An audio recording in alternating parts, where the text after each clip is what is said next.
जत तालुक्यातील माडगाळ येथील 2 दुकानांना भीषण आग लागून सुमारे 22 लाखांच्या वर नुकसान झाले।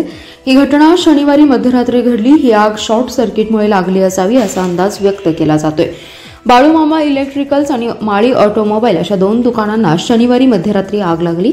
या आगीत सर्वाधिक नुकसान बाळूमामा इलेक्ट्रिकल्स या दुकानाचं झालेलं आहे। ही आग लागल्याचं समजताच जत नगर परिषदेच्या अग्निशामक दलास कळवलं होतं, मात्र ही आग इतकी मोठी होती की गाडी येऊपर्यंत वेळ लागेल म्हणून शेजारील गावातील लोकांनी ही आग विझवण्याचा प्रयत्न केला।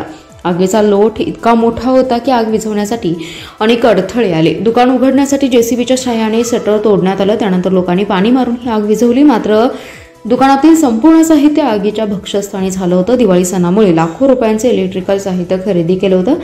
बाळूमामा इलेक्ट्रिकल्स हे दुकान खाशाबा अशोक रोडे यांच्या मालकीचं आहे, तर माळी ऑटोमोबाईल्स हे दुकान महादेव शिवबसू माळी यांच्या मालकीचं आहे।